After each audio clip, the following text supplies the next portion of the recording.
जरा सोचिए, अमेरिका की सबसे बड़ी कण त्वरक प्रयोगशाला फर्मी लैब, एक तरफ वैज्ञानिक पदार्थ के सबसे छोटे कणों को लगभग लाइट की स्पीड से टकरा रहे हैं, और दूसरी तरफ उसी कैंपस में एक बाइसन का बच्चा पैदा होता है, अपने पहले कदम रखता है लड़खड़ाते हुए। हाँ, मैंने सुना है उनके यहाँ बाइसन है। प्रकृति और हाईटेक फिजिक्स का ये कैसा संगम है, अजीब सा है ना, सोचने पर मजबूर करता है। बिल्कुल। फर्मी लैब के जो पहले डायरेक्टर थे रॉबर्ट विल्सन, उनका सपना ही कुछ ऐसा था।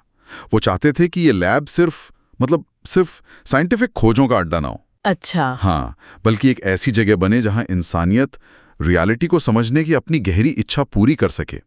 उनका मानना था कि हम कौन हैं ये समझने के लिए पहले ये समझना होगा कि हम क्या हैं। मतलब पदार्थ के स्तर पर, फंडामेंटल लेवल पर। एग्जैक्टली, पदार्थ के लेवल पर हम क्या हैं। तो आज हमारे पास दो बड़े दिलचस्प स्रोत हैं। एक तो क्वांटम फिजिक्स की गहराइयों पर एक डिटेल वीडियो ट्रांसक्रिप्ट है, और दूसरी फर्मी लैब के वैज्ञानिकों पर है कि उनके काम के पीछे की मानवीय प्रेरणा क्या है। अच्छा, ये तो दिलचस्प कॉम्बिनेशन है। हाँ, तो हमारा लक्ष्य क्या है? क्वांटम दुनिया की वो अजीब, थोड़ी दिमाग घुमाने वाली बातें समझना। हाँ, वो तो है। और ये जानना कि आखिर वैज्ञानिक इन रहस्यों के पीछे इतने जुनूनी क्यों होते हैं।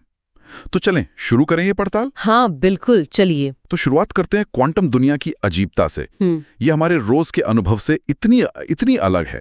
सोचिए, एक एटम इतना छोटा कि सुई की नोक पर लाखों आ जाएं। लाखों भी कम है शायद। हाँ शायद। और फिर भी उसके अंदर कणों का एक पूरा तूफान है जो पलक झपकते ही बनते हैं, गायब हो जाते हैं। बिल्कुल सही कहा आपने। इस लेवल पर आके ना फिजिक्स के जाने पहचाने नियम एकदम बदल जाते हैं, मतलब काम ही नहीं करते वैसे। हाँ। दो कॉन्सेप्ट्स हैं जो इस अजीबता को सबसे अच्छे से दिखाते हैं, सुपरपोजिशन और एंटेंगलमेंट। सुपरपोजिशन, ये मैंने सुना है। इसका मतलब है कि कोई कण जब तक उसे देखा ना जाए, हाँ, जब तक उसे मापा ना जाए, वो एक ही समय में कई अवस्थाओं में हो सकता है। या कई जगहों पर भी। एक मिनट, कई जगहों पर एक साथ? ये कैसे मतलब? हमारी दुनिया में तो चीजें या तो यहाँ होती हैं या वहाँ, एक ही जगह। हाँ, यही तो क्वांटम की सबसे अजीब बात है। इसका सबसे फेमस उदाहरण वो श्रोडिंगर की बिल्ली वाला थॉट एक्सपेरिमेंट है। हाँ, बिल्ली डिब्बे में। हाँ, कि एक बिल्ली डिब्बे में बंद है और एक रैंडम क्वांटम घटना के आधार पर वो या तो जिंदा हो सकती है या मर सकती है। अब जब तक हम डिब्बा खोलकर देखते नहीं, तब तक क्वांटम सिद्धांत के हिसाब से वो बिल्ली एक ही वक्त में जिंदा और मुर्दा दोनों अवस्थाओं के सुपरपोजिशन में है। दोनों एक साथ, जिंदा भी मुर्दा भी। हाँ। हमारा देखना या मापना उसे मजबूर करता है कि वो किसी एक निश्चित अवस्था में आ जाए, या तो जिंदा या मुर्दा। बाप रे, ये तो वाकई दिमाग घुमा देता है। हाँ। और दूसरा आपने कहा एंटेंगलमेंट। हाँ, एंटेंगलमेंट, वो शायद इससे भी ज्यादा रहस्यमय है। आइंस्टाइन ने इसे मजाक में कहा था spooky action at a distance, दूर से होने वाली डरावनी हरकत। हाँ, कुछ वैसा ही। इसमें होता क्या है कि दो कण मान लीजिए किसी प्रक्रिया में एक साथ बने, तो वो ऐसे जुड़ जाते हैं कि एक ही सिस्टम की तरह बर्ताव करते हैं। जुड़े हुए कैसे? एक अदृश्य धागे से समझ लीजिए। अब चाहे आप उन्हें कितनी भी दूर ले जाएं, मीलों दूर, हजारों मील दूर, अगर आप एक कण की कोई प्रॉपर्टी मापते हैं, जैसे उसका स्पिन, तो दूसरे कण की वही प्रॉपर्टी तुरंत तय हो जाती है, इंस्टेंटेनियसली, भले वो कितनी भी दूर हो। तुरंत? मतलब लाइट से भी तेज? ये कैसे हो सकता है? ये तो आइंस्टाइन का रूल तोड़ता है। लगता तो है ना? लेकिन असल में इससे आप इंफॉर्मेशन लाइट से तेज नहीं भेज सकते। क्यों नहीं? अगर एक का पता चलता ही दूसरे का पता चल गया? क्योंकि जब आप पहले कण को मापते हैं तो उसका नतीजा क्या आएगा, ये पूरी तरह रैंडम होता है, आपको पहले से पता नहीं होता। मान लीजिए आपने स्पिन मापा, वो अप आया, ठीक, तो आपको तुरंत पता चल जाएगा कि दूसरा वाला डाउन होगा। लेकिन ये जानने के लिए कि पहले वाला अप था, आपको वो जानकारी तो नॉर्मल स्पीड से ही भेजनी पड़ेगी ना, फोन करके या किसी और तरह से। अच्छा, हाँ, ये बात है। पर ये जो कनेक्शन है, ये जो तात्कालिक संबंध है, ये बहुत गहरा है। ये दिखाता है कि शायद यूनिवर्स उतना लोकल नहीं जितना हम सोचते हैं। चीजें सिर्फ अपने पड़ोस से ही प्रभावित नहीं होते। अब विश्वसनीय। और फिर वो डबल स्लिट एक्सपेरिमेंट भी तो है। हाँ बिल्कुल, वो भी इसी अजीबता को दिखाता है। मुझे याद है कि जब कणों को, जैसे इलेक्ट्रॉन्स को, दो बारीक झिर्रियों से गुजारते हैं, हाँ, तो वो दीवार पे दो लाइनें नहीं बनाते जैसे छोटे पत्थर बनाते हैं। नहीं, बिल्कुल नहीं, वो तरंगों की तरह बर्ताव करते हैं, वेव्स की तरह। तरंगों की तरह। कण।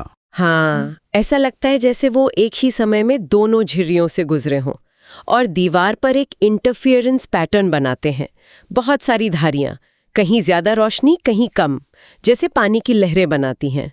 अच्छा, लेकिन सबसे अजीब बात तब होती है जब आप ये पता लगाने की कोशिश करते हैं कि अच्छा, इलेक्ट्रॉन आखिर किस झिर्री से गया, लेफ्ट वाली से या राइट वाली से। हाँ, अगर डिटेक्टर लगा दे तो। जैसे ही आप डिटेक्टर लगाते हैं, वो इंटरफेरेंस पैटर्न गायब। हाँ, और इलेक्ट्रॉन फिर से कणों जैसा बर्ताव करने लगते हैं। बस 2 लाइनें बनाते हैं सीधी सीधी, जैसे उन्हें पता चल गया हो कि उन्हें देखा जा रहा है। ये तो जैसे वो शर्मा रहे हों या अपना बर्ताव बदल रहे हों। बहुत ही अजीब है। इसी सब अजीबता ने कोपेनहेगन इंटरप्रिटेशन को जन्म दिया। नील्स बोर, हाइजेनबर्ग जैसे वैज्ञानिकों ने कहा कि क्वांटम सिस्टम की कोई निश्चित प्रॉपर्टी होती ही नहीं है जब तक आप उसे मापे नहीं। मतलब हकीकत बनती ही तब है जब हम उसे देखते हैं। एक तरह से हाँ, मापने से पहले वो बस संभावनाओं का एक धुंधलका है। आइंस्टाइन इस बात से सख्त नफरत करते थे। उनका वो मशहूर कोट है, भगवान पासे नहीं खेलते। हाँ, वो मानते थे कि वास्तविकता तो निश्चित होनी चाहिए, चाहे हम देखें या न देखें। बिल्कुल, उन्हें लगता था कि क्वांटम मैकेनिक्स अधूरी है। ये बहस तो खैर दशकों तक चली, लेकिन एक्सपेरिमेंट बार बार क्वांटम मैकेनिक्स की इसी अजीब संभाव्य प्रकृति को सही साबित करते आए हैं। तो मतलब ये जो क्वांटम अजीबता है, ये सिर्फ लैब की कोई पहेली नहीं है। ये हर चीज का बेसिस है जिससे हम ये दुनिया सब कुछ बना है। हाँ, बिल्कुल। क्वांटम फील्ड थ्योरी या QFT हमें यही बताती है। ये आज की सबसे फंडामेंटल थ्योरी है पार्टिकल फिजिक्स की। QFT ये क्या कहती है? ये कहती है कि ब्रह्मांड खाली नहीं है, बल्कि ये अदृश्य फील्ड्स से भरा हुआ है, हर जगह फैले हुए। जैसे हवा हर जगह है, वैसे ये फील्ड्स है। कैसे फील्ड्स? हर फंडामेंटल पार्टिकल का अपना एक फील्ड है। एक इलेक्ट्रॉन फील्ड है, क्वार्क फील्ड है, फोटॉन का फील्ड है जो असल में इलेक्ट्रोमैग्नेटिक फील्ड है, और ये फील्ड्स ही असलियत है। तो फिर कण क्या है? Electron, photon? कण इन फील्ड्स में सिर्फ उत्तेजना है, वाइब्रेशंस। जी। जैसे तालाब के पानी में लहर उठती है ना, हाँ। बस वैसे ही इलेक्ट्रॉन फील्ड में एक लहर उठेगी तो हमें वो इलेक्ट्रॉन की तरह दिखेगी। वाह, तो हम सब असल में इन फील्ड्स में उठने वाली लहरें हैं। एक तरह से हाँ, और ये फील्ड्स आपस में इंटरैक्ट करते हैं, इसी से बल पैदा होते हैं। जैसे जब 2 इलेक्ट्रॉन एक दूसरे को धकेलते हैं तो QFT के मुताबिक वो असल में फोटॉन्स का आदान प्रदान कर रहे होते हैं इलेक्ट्रोमैग्नेटिक फील्ड में एक लहर भेजकर। और वो हिग्स फील्ड और हिग्स बोसोन जिसकी इतनी चर्चा हुई थी। हाँ, हिग्स फील्ड एक बहुत स्पेशल फील्ड है। ये भी पूरे ब्रह्मांड में फैला हुआ है, और जब दूसरे कण इस फील्ड से गुजरते हैं तो उन्हें एक तरह का खिंचाव या प्रतिरोध महसूस होता है। जैसे शहद में चम्मच चलाना। हाँ, बिल्कुल वैसा ही। यही प्रतिरोध हमें उस कण के मास या द्रव्यमान के रूप में महसूस होता है। जो कण हिग्स फील्ड से ज्यादा इंटरैक्ट करते हैं उनका मास ज्यादा होता है, जो कम करते हैं उनका कम। और हिग्स बोसोन इसी हिग्स फील्ड में उठने वाली एक लहर है, जैसे पानी में लहर उठती है। 2012 में उसकी खोज हुई, सर्न में और फर्मीलैब में भी डेटा देखा गया, और ये इस पूरे आइडिया की जबरदस्त पुष्टि थी। कमाल है। तो ये सब मिलके स्टैंडर्ड मॉडल बनाता है। हाँ, फर्मीलैब की वैज्ञानिक हैं बॉनी फ्लेमिंग। वो बताती हैं कि स्टैंडर्ड मॉडल में हमारे यूनिवर्स के सारे ज्ञात बिल्डिंग ब्लॉक्स हैं। 12 मौलिक पदार्थ कण, 6 क्वार्क्स, 6 लेप्टॉन जिनमें इलेक्ट्रॉन और वो रहस्यमयी न्यूट्रिनो आते हैं, और वो 4 फंडामेंटल फोर्सेस जो इन्हें कंट्रोल करती हैं। मतलब गुरुत्वाकर्षण को छोड़कर बाकी 3, इलेक्ट्रोमैग्नेटिक, वीक और स्ट्रॉन्ग न्यूक्लियर फोर्स। ये मॉडल अविश्वसनीय रूप से सफल रहा है। इसने बहुत सारी भविष्यवाणियां की जो बाद में एक्सपेरिमेंट में सही पाई गईं। लेकिन पेंच ये है, और ये बहुत बड़ा पेंच है, कि स्टैंडर्ड मॉडल हमारे ब्रह्मांड के सिर्फ लगभग 4 या 5% हिस्से को ही समझा पाता है। क्या? सिर्फ 4-5%? हाँ, बाकी का जो 95-96% है वो डार्क मैटर और डार्क एनर्जी नाम की रहस्यमयी चीजों से बना है। डार्क मैटर और डार्क एनर्जी, ये क्या है? हम ठीक से नहीं जानते, हम बस उनका असर देख सकते हैं। डार्क मैटर गैलेक्सीज को समा हेल्ड करता है, उसका गुरुत्वाकर्षण प्रभाव दिखता है, लेकिन वो लाइट से इंटरैक्ट नहीं करता, इसलिए डार्क है। और डार्क एनर्जी, वो तो और भी अजीब है। वो यूनिवर्स के फैलाव को तेज कर रही है, एक्सेलरेट कर रही है। और हमें पता नहीं कि वो क्या है। नहीं, बिल्कुल नहीं। ये आज की फिजिक्स के सबसे बड़े अनसुलझे सवाल हैं। ये सोचना ही कितना विनम्र कर देने वाला है कि हम यूनिवर्स का सिर्फ इतना छोटा सा हिस्सा ही समझते हैं। वाकई ये सोचना ही गजब है कि इतने छोटे, इतने अजीब कण और फील्ड्स इतने बड़े यूनिवर्स को बना रहे हैं और हम उसका सिर्फ 4% ही जान पाए हैं।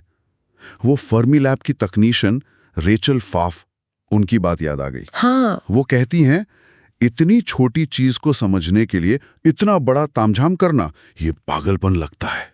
वो मजाक में बताती भी हैं कि उनके पिता सोचते हैं कि ये सारे कण तो बस मनगढ़ंत हैं। हाँ, आम आदमी के लिए समझना बहुत मुश्किल है। हमारी रोज की दुनिया से इतना अलग है ये सब। बिल्कुल। तो इस अजीब, लगभग अदृश्य लेकिन इतनी जरूरी दुनिया को समझने के लिए वैज्ञानिक आखिर करते क्या हैं? यहीं पर फर्मी लैब जैसी जगह काम आती है ना? हाँ, बिल्कुल। रॉबर्ट विल्सन का वो आइडिया, एक वैज्ञानिक यूटोपिया जहां सिर्फ साइंस ना हो बल्कि आर्ट, नेचर, कम्युनिटी सब मिलकर ज्ञान की खोज करें। वहां सिर्फ वर्ल्ड क्लास साइंटिस्ट ही नहीं है। रेचल फास्ट जैसे टेक्नीशियन हैं जो उन विशाल मशीनों को चलाते हैं। रिकार्डो मॉन्ड्रेगन जैसे आर्टिस्ट हैं जो साइंस से प्रेरणा लेकर आर्ट बनाते हैं। आम लोग हैं जो लेक्चर सुनने आते हैं। मतलब ये खोज सिर्फ कुछ एक्सपर्ट्स की नहीं है। सही बात है।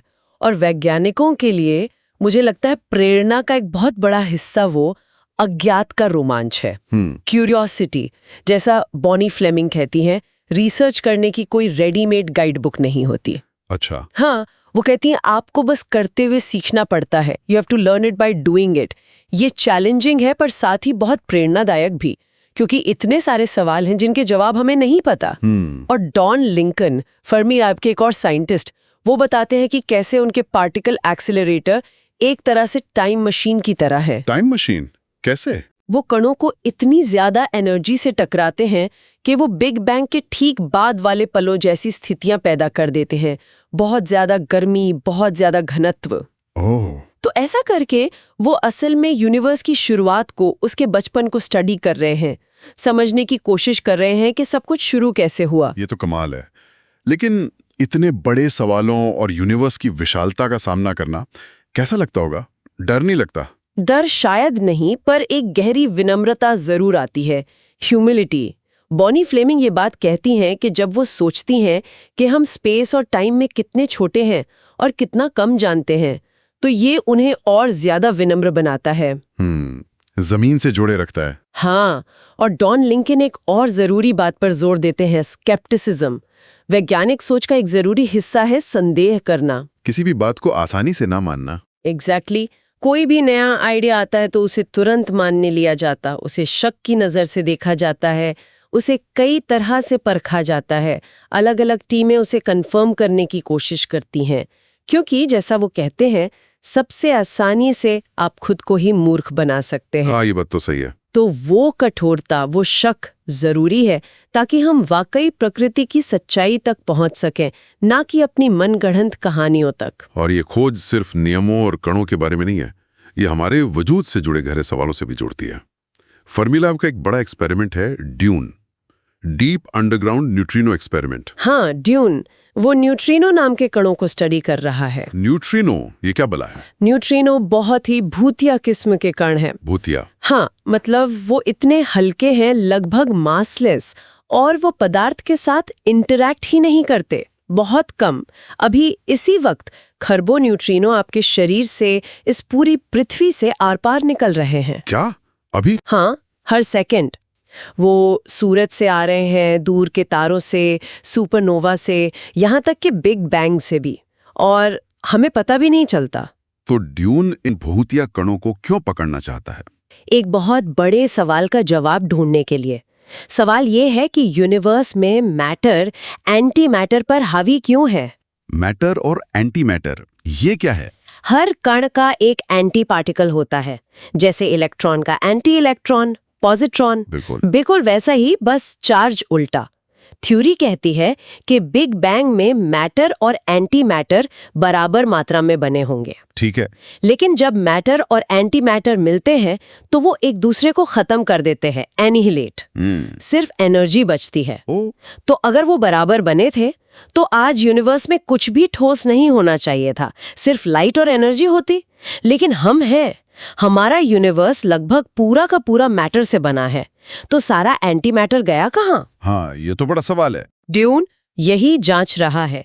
क्या न्यूट्रिनोज और उनके एंटी पार्टिकल, एंटी न्यूट्रिनो के बर्ताव में कोई छोटा सा फर्क है? क्या वो अलग तरह से ऑसिलेट करते हैं या इंटरैक्ट करते हैं?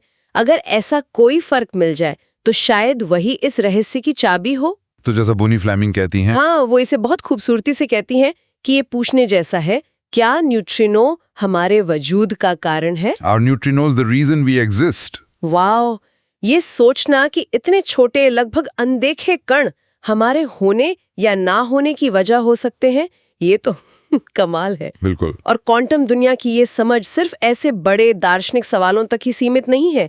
इसके बहुत ठोस प्रैक्टिकल एप्लीकेशन भी अब सामने आ रहे हैं जो हमारी टेक्नोलॉजी को बदल सकते हैं। जैसे क्वांटम कंप्यूटिंग। ये क्वांटम फिनोमेना जैसे सुपरपोजिशन और एंटेंगलमेंट का इस्तेमाल करके ऐसे कैलकुलेशंस करने का वादा करती है जो आज के सुपर कंप्यूटर के लिए भी नामुमकिन है। किस तरह के कैलकुलेशन और क्या फायदा होगा? जैसे नई दवाइयां बनाना या नए मटेरियल डिजाइन करना। अणुओं का बर्ताव बहुत कॉम्प्लेक्स होता है। क्लासिकल कंप्यूटर उसे ठीक से सिम्युलेट नहीं कर पाते, क्वांटम कंप्यूटर शायद कर पाए। अच्छा, इससे दवा खोजने में तेजी आ सकती है। हाँ बिल्कुल, या फिर ज्यादा एफिशिएंट सोलर सेल बनाना या नए कैटलिस्ट खोजना। बहुत सारी संभावनाएं हैं।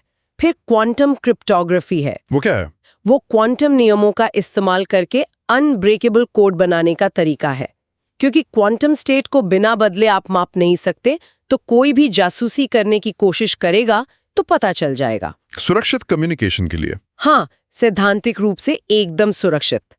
और आपने क्वांटम बायोलॉजी का जिक्र किया था। क्या जिंदगी भी क्वांटम लेवल पर काम करती है? हाँ, ये एक नया और बहुत ही रोमांचक फील्ड है। ऐसे संकेत मिल रहे हैं कि शायद नेचर ने हमसे पहले ही क्वांटम ट्रिक्स का इस्तेमाल करना सीख लिया था। सच में? कैसे?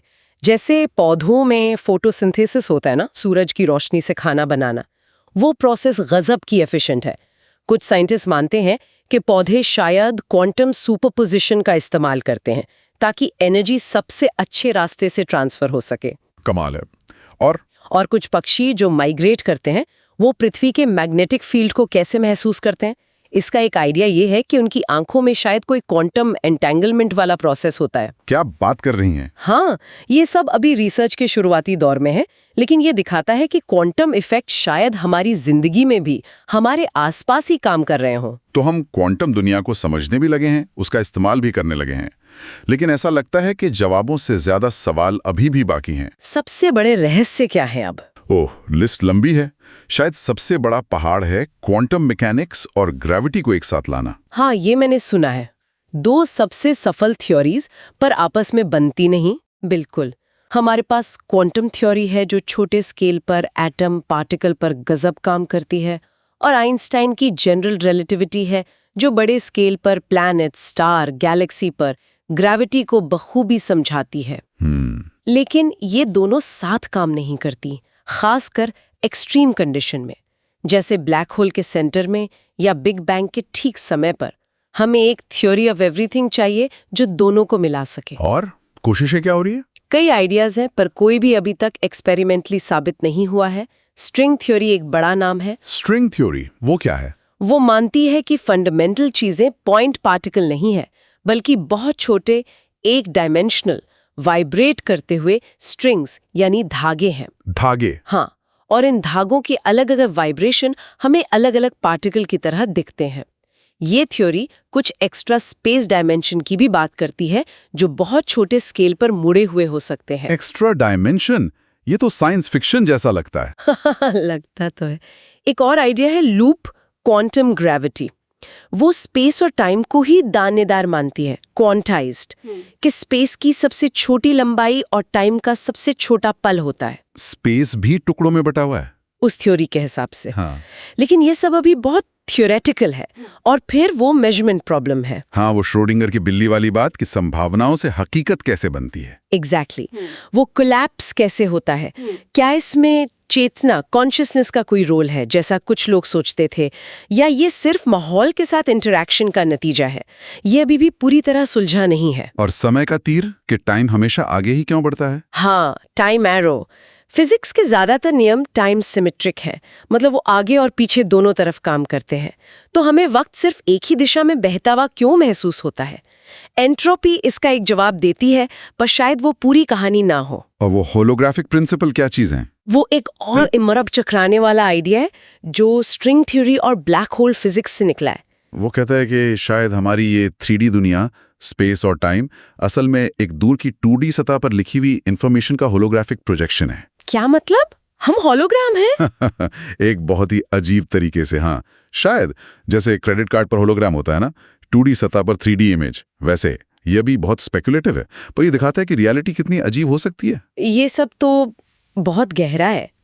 वैसे ये क्वांटम डीकोहेरेंस क्या चीज है जिसका जिक्र कभी-कभी आता है? हाँ, डीकोहेरेंस वो ये समझाने में मदद करता है कि हम अपनी बड़ी मैक्रोस्कोपिक दुनिया में क्वांटम अजीबता क्यों नहीं देखते। क्यों नहीं देखते? क्योंकि कोई भी क्वांटम सिस्टम जैसे एक एटम कभी अकेला नहीं होता। वो अपने आसपास के माहौल से लगातार इंटरैक्ट करता रहता है।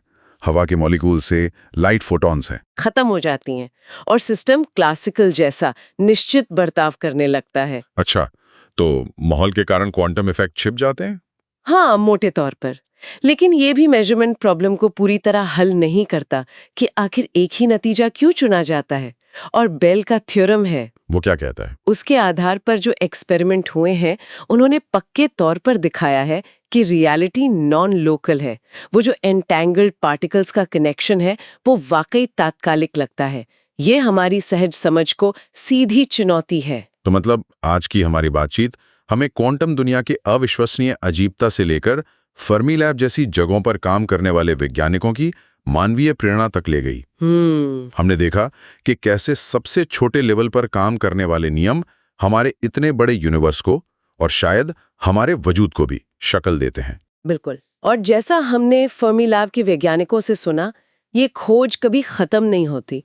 हर जवाब के साथ नए और ज्यादा गहरे सवाल खड़े हो जाते हैं। और शायद यही चीज साइंस को इतना जिंदा रखती है। हाँ। डॉन लिंकन की वो बात याद रखने लायक है कि कभी-कभी बस रुककर रात के आसमान को देखना चाहिए और हैरान होना चाहिए कि ये सब कितना अद्भुत है। और रॉबर्ट विल्सन का वो विजन कि पदार्थ को समझकर हम खुद को समझ सकते हैं, वो आज भी उतना ही सही लगता है। जी। ये सिर्फ पार्टिकल्स की स्टडी नहीं है, ये यूनिवर्स में अपनी जगह और मतलब समझने की एक गहरी मानवीय खोज है। तो शायद आखिर में सोचने वाली बात यह है, क्वांटम दुनिया को समझना सिर्फ फिजिक्स के नियम जानना नहीं है।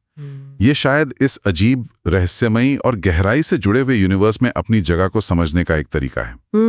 इस पर सोचिए, अगर ये दुनिया जो हमें इतनी ठोस दिखती है असल में संभावनाओं, वाइब्रेशंस और अनदेखे जुड़ावों का एक क्वांटम समुंदर है, तो ये हमारे रोज के अनुभव को, रियलिटी के बारे में हमारी सोच को कैसे बदलता है? हाँ, सोचने के लिए बहुत कुछ है।